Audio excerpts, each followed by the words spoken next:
अक्टूबर 2022 से जन स्वराज अभियान के तहत जो पदयात्रा हम लोगों ने शुरू करी है पश्चिम चंपारण के गांधी विद्यावा आश्रम से, उसके करीब करीब 16 महीने हो गए हैं। और इन 16 महीनों में पश्चिम चंपारण से चल के पूर्वी चंपारण, शिवहर, गोपालगंज, सिवान, छपरा होते हुए हम लोग वैशाली के बाद समस्तीपुर, मुजफ्फरपुर, सीतामढ़ी, मधुबनी, दरभंगा चलकर आपके यहाँ बेगूसराय पहुंचे हैं। पिछले 20-25 दिनों से मैं बेगूसराय में हूँ।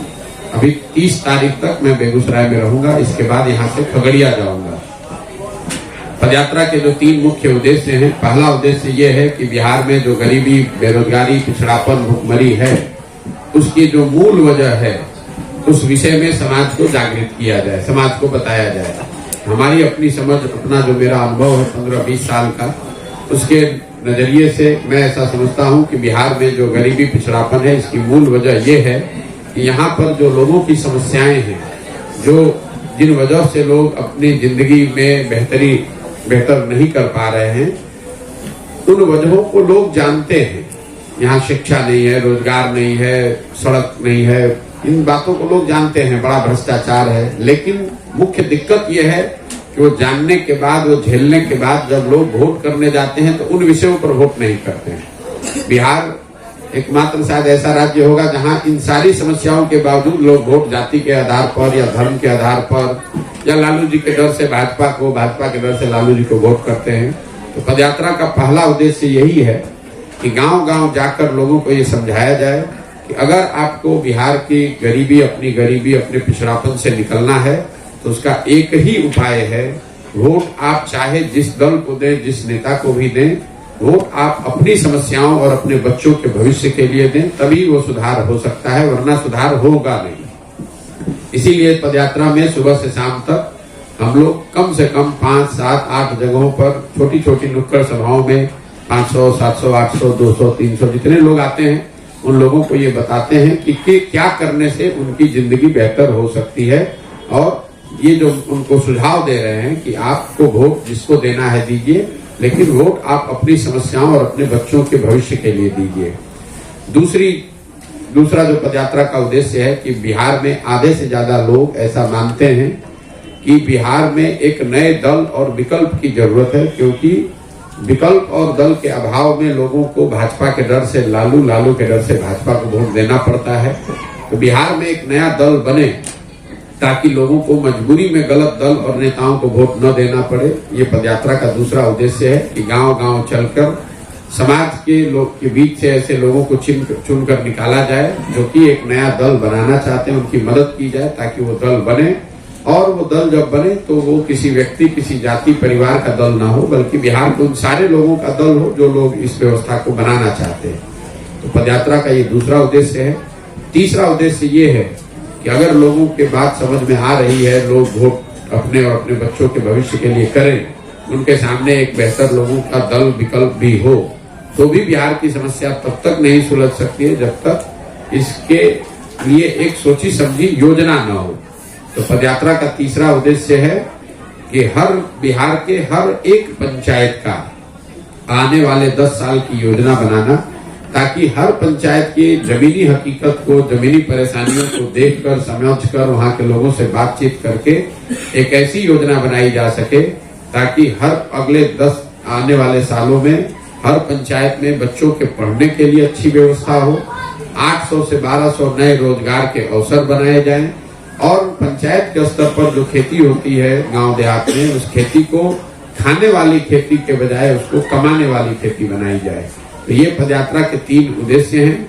समाज के बीच जाकर उनमें ये चेतना फैलाना, उनको बताना कि आप अपने और अपने बच्चों के भविष्य के लिए वोट कीजिए। समाज के बीच से ऐसे लोगों को चुनकर निकालना जो एक बिहार में नया दल बनाना चाहते हैं, उनकी मदद करना ताकि एक नया दल, नया विकल्प बने। और तीसरा, बिहार के हर पंचायत के लिए अगले 10 साल की योजना बनाना ताकि आने वाले 10 साल में बिहार को देश के 10 अग्रणी राज्यों में शामिल किया जा सके। इन्हीं उद्देश्यों को लेकर हम लोग पिछले 16 महीनों से पैदल चल रहे हैं। करीब आधा बिहार हमने कर लिया है और आधा बिहार अभी और चलना बाकी है। जब पूरी पदयात्रा खत्म होगी उसके बाद ही इन तीनों विषयों पर समुचित निर्णय, लोगों की बात समझ में आई नहीं आई, दल कैसे बनेगा, कि कौन लोग उससे जुड़ेंगे, इस पर निर्णय उसके बाद ही लिया जाएगा। लेकिन दल बनना निश्चित है, उसमें कोई दिक्कत नहीं है। ये जब पदयात्रा खत्म होगी तो आपको एक दल दिखेगा, बिहार के 8,500 पंचायतों की योजना दिखेगी और समाज का एक बड़ा वर्ग जो इस सोच को समझकर बूझकर इससे जुड़ेगा, वो उसकी संख्या, वो लोग भी आपको दिखेंगे। ये पदयात्रा के 3 उद्देश्य हैं और अभी तक के जो मेरे अनुभव रहे हैं, जो मैंने देखा समझा, उस पर अगर आपके कोई सवाल है तो आप सवाल कर सकते हैं। बहुत बहुत धन्यवाद।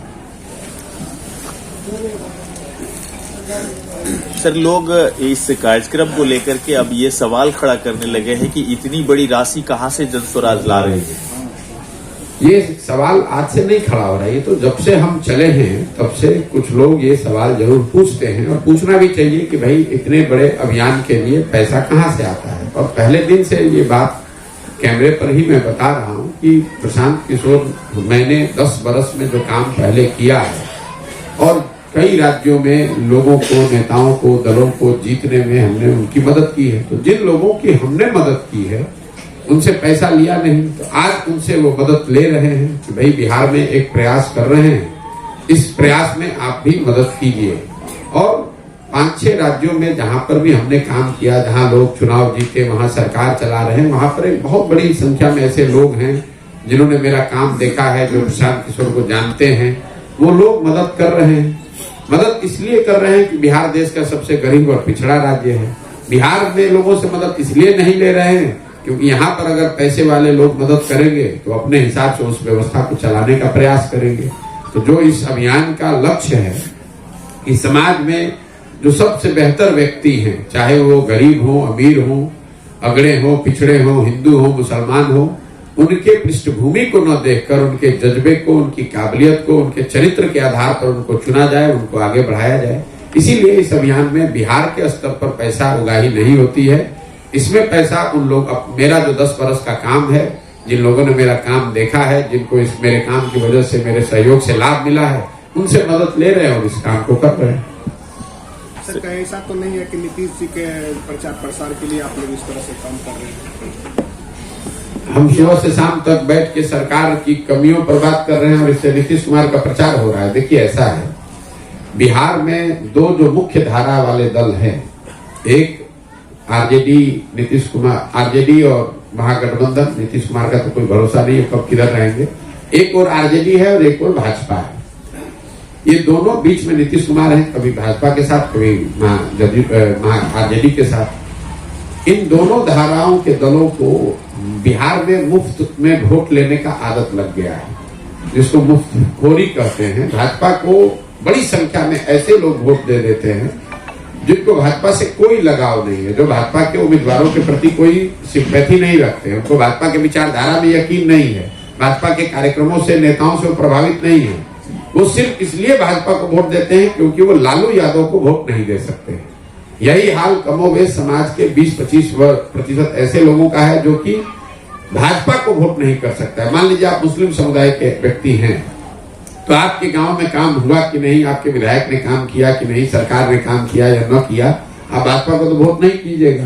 तो आप भाजपा को जब वोट करते नहीं तो सामने लालटेन को मुफ्त में वो वोट मिल जाता है 20%। तो जिन दलों को, नेताओं को मुफ्त में वोट लेने की आदत लगी हुई है, उनका सबसे बड़ा डर क्या है कि अगर कोई विकल्प नया बन जाए तो ये मुफ्त वाला जो वोट मिलता है ये मिलना बंद हो जाएगा। तो स्वाभाविक तौर पर जब आपको मुफ्त में वोट लेने की आदत पड़ी है तो इसी डर की वजह से आप समाज में ये भ्रम फैलाते हैं कि अरे भाई तो भाजपा का प्रचार कर रहे हैं, भाजपा वाले कह रहे हैं कि नीतीश का प्रचार कर रहे हैं, नीतीश कुमार कहेंगे भाजपा का प्रचार कर रहे हैं। हम सिर्फ बिहार की जनता का प्रचार कर रहे हैं, हम बिहार के बच्चों का प्रचार कर रहे हैं कि आप खड़े होइए, आप जीवन भर मजदूरी करने के लिए नहीं पैदा हुए हैं। मोदी, नीतीश, लालू, राहुल गांधी, आपने सबको वोट देकर देख लिया, आपके बच्चों की स्थिति नहीं सुधरी। अब अगर प्रशांत किशोर को वोट दीजिएगा तो भी आपका स्थिति नहीं सुधरेगा, जब तक आप चीज को समझिएगा नहीं कि समस्या का कारण क्या है और उसके आधार पर आप वोट नहीं दीजिएगा, अपने बीच से अपने लोगों को नहीं चुनिएगा, अपने पैर पर खड़ा नहीं होइएगा, अपने बच्चों की चिंता नहीं कीजिएगा, तब तक आपकी स्थिति सुधरेगी नहीं।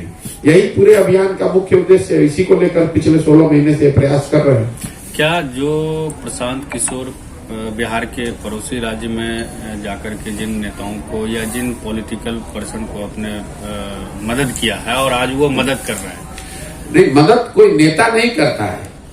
आप मतलब कई बार जब मैं कहता हूं मैंने जिनकी मदद की है वो मदद कर रहे हैं, तो कोई ऐसा थोड़ी कि वहां चीफ मिनिस्टर है वो अपने बैंक से पैसा भेज रहा है।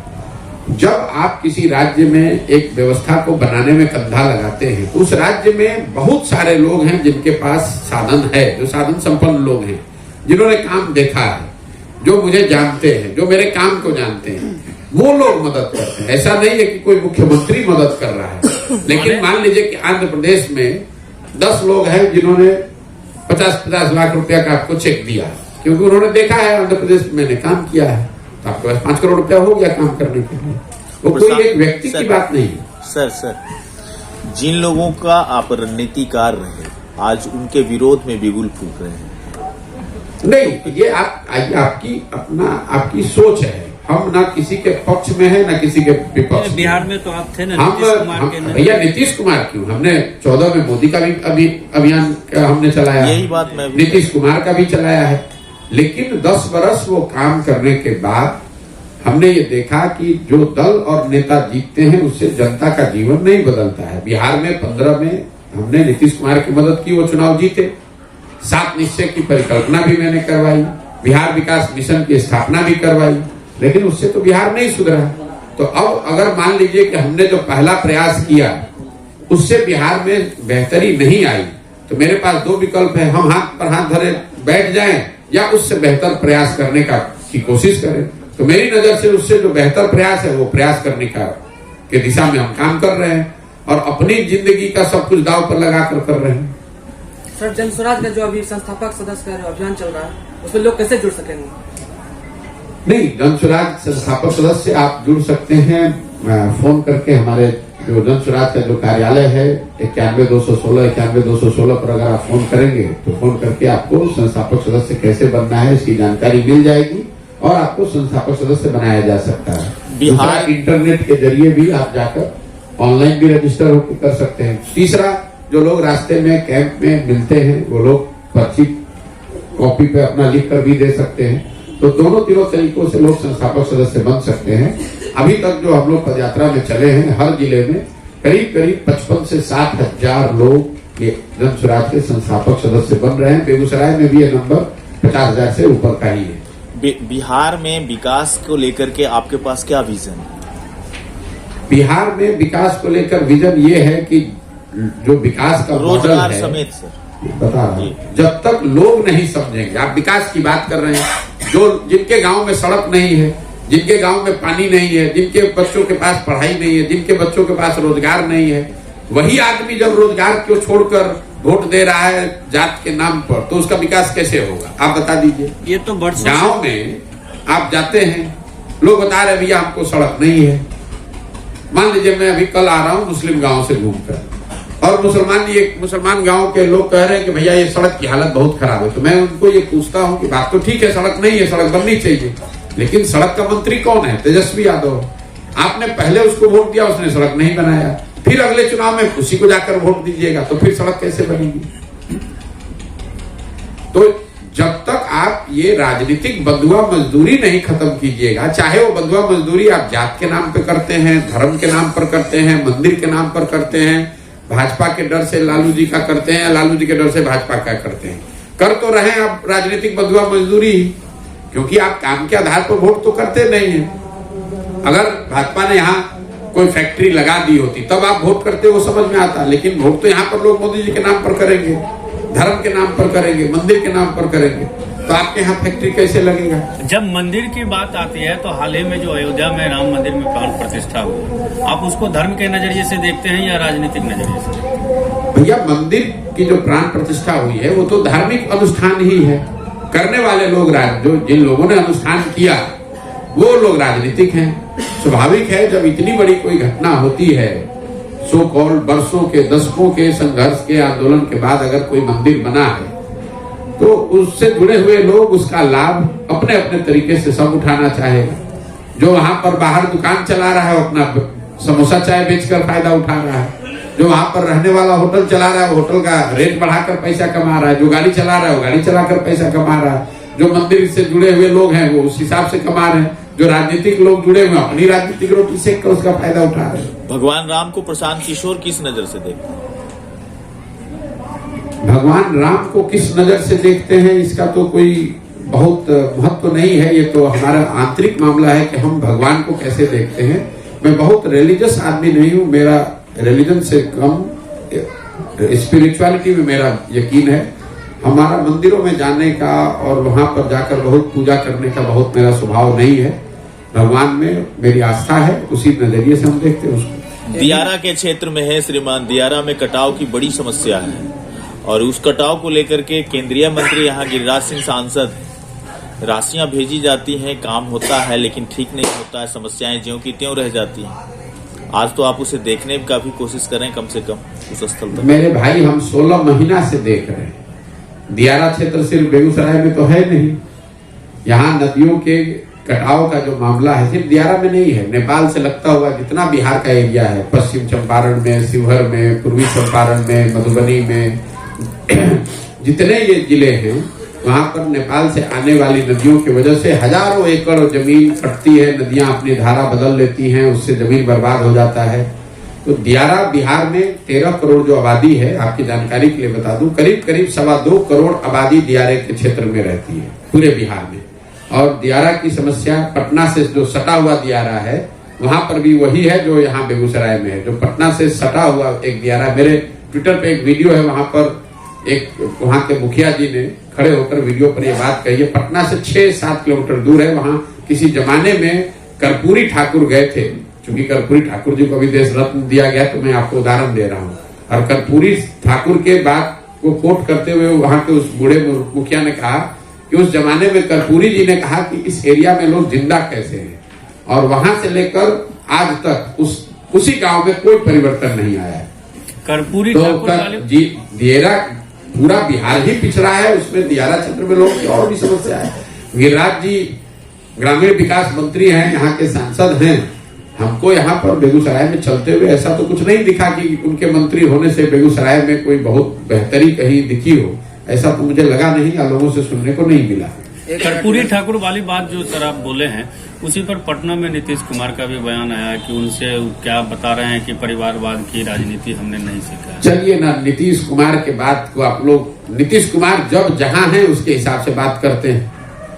जब भाजपा के साइड जाना होगा तो परिवारवाद दिखने लगेगा, जब भाजपा को छोड़कर लालू जी के साथ जाना होगा तो उनको संप्रदायवाद दिखने लगता है। क्या आपको लगता है नीतीश कुमार फिर से पलटी मारेंगे? किसी को नहीं मालूम है, नीतीश कुमार को स्वयं को नहीं मालूम है कि वो कहाँ रहेंगे। जो आदमी अपने जीवन के अंतिम दौर में पहुंच गया है, वो सामाजिक राजनीतिक हर नजरिए से नीतीश कुमार का ये अंतिम दौर चल रहा है। अब अपना छटपटाहट में कभी दाएं कभी बाएं कर रहे हैं, उससे कुछ होने वाला नहीं है। अभी चुनाव होगा, नीतीश कुमार को उनकी राजनीतिक औकात बिहार की जनता दिखा देगी।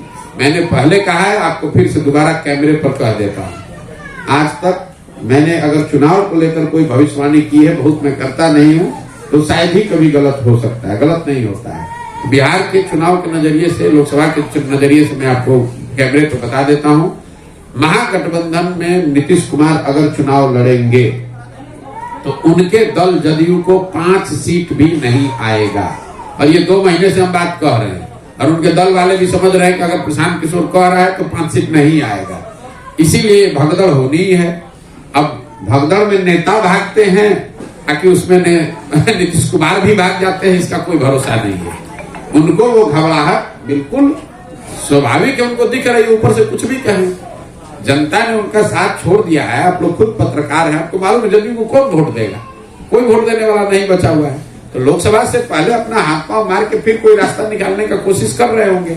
लेकिन अगर लोकसभा से पहले नहीं भी गए तो ये आप लिख के रखिए कि लोकसभा के बाद तो उनको आज की स्थिति जो है, तो स्थिति बदलेगी ही बदलेगी। ये जो महागठबंधन की सरकार चले, और ये हम 1-1.5 साल से कह रहे हैं, ये जो व्यवस्था है ये तो बहुत चलेगा, तो लोकसभा तक चलेगा। लोकसभा में ये लोग हारेगा, फिर भागना तोड़ना शुरू हो जाएगा। हम ये पूछना चाह रहे हैं, जो अभी आप बता रहे थे कि 10 साल से आप राजनीतिक चाणक्य के रूप में पूरे देश में आप जाने जाते हैं। नहीं, हम अपने आप को कभी इन शब्दों से प्रयोग, हम अपना काम जो करते थे, हमने इतना कहा कि हमारी पहचान वही है जो हम काम करते थे। जो बिहार में आप बिहार के विषय को लेकर अपने पदयात्रा को चला रहे हैं, बिहार को सुधारने के लिए, यही चीज आप 10 साल पहले क्यों नहीं सोचा था? बिल्कुल ठीक बात है, क्योंकि हम किसी मुख्यमंत्री के लड़के नहीं है, हम किसी प्रधानमंत्री के लड़के नहीं, बहुत बड़े बाप के लड़के नहीं हैं। आप यहाँ हमारी प्रेस वार्ता में क्यों आए? क्योंकि हमने अपनी एक पहचान 10 वर्ष करके बनाई है। हमारी पहचान क्या है? हमने 10 वर्ष वो काम किया है, उससे पहले 10 वर्ष संयुक्त राष्ट्र संघ में काम किया है। वो काम किया है, पहचान बनाई है, ऐसे लोगों से संपर्क बनाया है जो हमको इस तरह के अभियान में मदद कर सकते हैं, तभी तो ये काम कर पाएंगे। अगर हम किसी मुख्यमंत्री के लड़के होते तो जिस दिन पैदा हुए पढ़ाई लिखाई भी नहीं करते और फिर भी कहते कि हम ही बिहार को सुधारेंगे। 10 वर्ष पहले अगर हम बेगूसराय या बलिया मटिहानी से गुजरते, आप हमको पहचानते भी नहीं कि कौन आदमी है। जैसे इतने सामान्य लोग हैं वैसे हम भी निकल गए होते। तो हम अपना काम करके, अपनी विद्वता, अपनी समझ से जब हमने पहचान बनाई है, जब काबिलियत और क्षमता बनाई है, तभी तो आकर ये करेंगे। अब आपका कहना 10 वर्ष पहले काहे नहीं किए? 10 वर्ष पहले हमारी क्षमता नहीं थी इसलिए नहीं किए, आज क्षमता है इसलिए कर रहे हैं। विकास वैभव भी एक सवाल और यह है आपसे कि जो आप पार्टी बनाने जा रहे हैं, जब आप बताएं कि पार्टी बनाएंगे, तो वो पार्टी क्या लोकसभा में ही चुनाव नहीं? कैसे? हमने पहली बात तो ये, आप शब्दों का आप लोग मतलब बारीकियों को ध्यान नहीं देते हैं। बिहार में मुसीबत ये है कि नेता और समाज, इसमें किसी भी चीज को बारीकी से समझने की धीरे धीरे कला ही हम लोगों ने खो दी है। हमने ये कहा कि हम पार्टी बनाएंगे, हमने कहा कि इस अभियान का लक्ष्य है कि पार्टी बनाया जाए और पार्टी बिहार के लोग बनाएंगे। जब वो लोग मिलकर दल बनाएंगे तो वो तय करेंगे कि ये पार्टी का नाम क्या होगा, इसका संविधान क्या होगा, इसका नेता क्या होगा। पार्टी कब बनेगी? जब पदयात्रा पूरी हो जाएगी। अभी तो हम आधा बिहार चले, आधा बाकी है। अभी जब बिहार में पदयात्रा पूरी कर ले तभी तो पार्टी बनेगा। लोकसभा का चुनाव तभी 2 महीने के बाद है, तो लोकसभा के चुनाव से पहले जब दल है ही नहीं तो चुनाव लड़ेंगे कैसे? ये कह रहे थे जो गठबंधन में जो भगदड़ मच गया है, कल ममता दीदी छोड़ दी है, पंजाब में भी वहाँ घोषणा हो गया कि अकेले लड़ेंगे आप पार्टी, इस पर आपका क्या राय है? मेरी राय क्या होगी? हम आज से नहीं, जब से इंडिया गठबंधन बना है तब से देश विदेश के पत्रकार आते हैं, पूछते हैं कि आपका क्या मत है। मेरा मत जो पहले था वो अभी भी है। इस तरह के गठबंधन जिस तरह जो बनाए जाते हैं, जिसमें नेता लोग बैठ के चाय पिया, एक प्रेस कॉन्फ्रेंस किया और एक इंटेंट जारी किया कि हम लोग सब साथ में हैं, इससे जमीनी हकीकत पर, राजनीतिक सामाजिक स्थिति पर बहुत फर्क नहीं पड़ता है। जब तक आपके पास कोई नैरेटिव नहीं है, कोई मुद्दा नहीं है, कोई चेहरा नहीं है, काम करने का संगठन नहीं है, संसाधन नहीं है, तब तक सिर्फ नेताओं के साथ में बैठकर किसी गठबंधन के बना लेने से जमीन पर क्या असर पड़ेगा? और जब आप इस तरह का कोई प्रयास करेंगे, उसका असर लोगों को दिखेगा नहीं, तो फिर भगदड़ या उसमें थोड़ी बहुत गिरावट आना स्वाभाविक है। आज आए या चुनाव के रिजल्ट के बाद आए। जब मान लिए इंडिया गठबंधन बना आज से 6-7 महीना पहले, पटना में उसकी पहली बैठक हुई, तो यहाँ के पत्रकारों ने इतनी घोषणा, इतनी बड़ी बड़ी बात, जब बन गया, अब इसमें नीतीश कुमार प्रधानमंत्री के चेहरा बन गए, कुछ हुआ? आज तक कुछ नहीं हुआ। सच्चाई ये है कि इंडिया गठबंधन का आज तक एक पब्लिक मीटिंग भी नहीं हो पाया है। आज तक 7 महीने में एक पब्लिक मीटिंग भी आप नहीं कर सके, और आप सोच रहे हैं कि पूरा देश आपके साथ खड़ा हो जाएगा। कैसे संभव है? ये तो कागजी खाना पूर्ति है। तो स्वाभाविक है जैसे जैसे चुनाव नजदीक आएगा उसकी सच्चाई लोगों को और दिखेगी। बिहार में सर कुछ हर 10 साल 15 साल पर एक नए विचार का उद्भव हो जाता है। कब हुआ था? पिछला 15 साल पहले। 15 साल पहले जातिवाद का एक उद्भव हुआ था, और उसके बाद अब आप लोग 15 साल के पहले नहीं, सवाल गलत सवाल नहीं, गलत सवाल नहीं है, सवाल पूरा होने दीजिए। 15 साल पहले जाति का उद्भव हुआ जी। हमको तो लगता है कि मंडल 1989-90 में आया था, तो 32 वर्ष हो गया जी। 15 साल पहले यहाँ पर कौन नया विचारधारा? 15 साल के पहले का विचारधारा ये है कि माय समीकरण लाया गया। 15 साल पहले की बात। ये कहाँ से आप लोग इस रिसर्च करते हैं? रिसर्च नहीं है सर, ये सच्चाई है। आप बिहार से जुड़े हुए लोग हैं। अच्छा। आपका भी सर अभी चल रहा है, अभियान चल रहा है, विकास वैभव भी एक विचार लेकर के चल रहे हैं, और एक अच्छे विचार अलग अलग तरीके से काम करेंगे तो बिहार का उत्थान संभव है क्या? मेरे भाई ऐसा है कि पहले तो आप जब सवाल पूछ रहे हैं, आपको सवाल पूछने का हक है, लेकिन अगर आप सवाल में फैक्चुअली गलत बात कहेंगे तो उसको काटने का भी मेरा अधिकार है। कोई MY समीकरण 15 वर्ष पहले शुरू नहीं हुआ है। MY समीकरण, जातीय बात, मंडल कमीशन, ये सब 1989-90 से शुरू हुआ है, जिसको आज 32 साल हो गए। उसके परिणाम स्वरूप लालू नीतीश यहाँ पिछले 32 साल से अलग अलग फॉर्मेशन में बिहार में राज कर रहे हैं। लेकिन हमने पूरे समाज ने ये देखा, क्या देख रहे हैं हम लोग, कि इन सारे प्रयोगों के बावजूद, सामाजिक न्याय के नारे के बाद, MY समीकरण के बाद, सामाजिक विषमता के नाम पर राजनीति करने के बाद भी 1990 में भी देश का सबसे गरीब और पिछड़ा राज्य बिहार था, और 2023 में भी देश का सबसे गरीब और पिछड़ा राज्य बिहार है। तो उत्थान कहाँ हो गया? ये उत्थान तो नेताओं का हुआ है, उस विचारधारा का झंडा लेकर चलने वालों का हुआ है। समाज का उत्थान तो हुआ नहीं है। मैं तो अपने भाषणों में जो कहता हूं उसको सुनिए, कि मैं शुरुआत ही इस बात से करता हूं कि आप इस पर क्यों अपना समय और दिमाग व्यर्थ जाया कर रहे हैं कि बिहार की स्थिति क्यों खराब है। किसने खराब की? लालू ने की, कि नीतीश ने की, कि कांग्रेस ने की? मैं ये कहता हूं कि जिस नेता ने, जिस दल ने जो काम किया सबको सही मानिए कि 40 वर्ष कांग्रेस ने बड़ा अच्छा काम किया। ये मान लीजिए कि लालू जी ने सामाजिक न्याय का काम यहाँ कर दिया, गरीबों को, वंचितों को आवाज दे दिया, अधिकार दे दिया। ये भी मान लीजिए कि भाजपा नीतीश की सरकार ने सड़क बिजली में कुछ सुधार कर दिया। लेकिन अगर इन सारे लोगों के काम को, उनके दावों को सही आप मान भी लीजिए, तो भी इस बात से तो कोई इनकार नहीं कर सकता है कि बिहार देश का सबसे गरीब और पिछड़ा राज्य है। इस बात से तो कोई इनकार नहीं कर सकता है कि सबसे ज्यादा 2 करोड़ बिहार के बच्चे ही पलायन कर रहे हैं। पहले पंजाब हरियाणा जाते थे, अब गुजरात तमिलनाडु जा रहे हैं। फर्क तो कुछ पड़ा नहीं है। ये इससे तो कोई इनकार नहीं कर सकता है कि बिहार में शिक्षा व्यवस्था जो 1990 में थी उससे ज्यादा ही खराब स्थिति में आज है।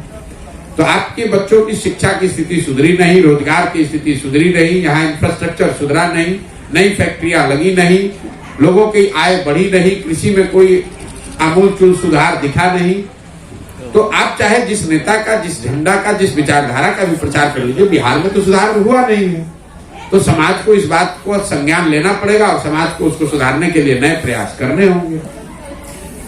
क्या बिहार में जो ये नया दल बनेगा, आने वाले दिनों में जो नया दल बनेगा, तो नया दल बनने के बाद क्या वो पॉलिटिकल किसी अदर पार्टी से जुड़ेगी या फिर ये अपने पार्टी से? बिल्कुल नहीं। जो जन स्वराज की परिकल्पना है, इसमें जब ये दल बनेगा तो 243 सीटों पर ये दल चुनाव लड़ेगा, 242 नहीं, एक अंतिम 242 नहीं, 243 सीट पर ही चुनाव लड़ेगा। किसी तरह के कोई गठबंधन आर्थिक, सामाजिक, वैचारिक आधार पर संभव ही नहीं है। अगर वो करना होता तो इतनी मेहनत क्यों कर रहे होते? जी बोलिए।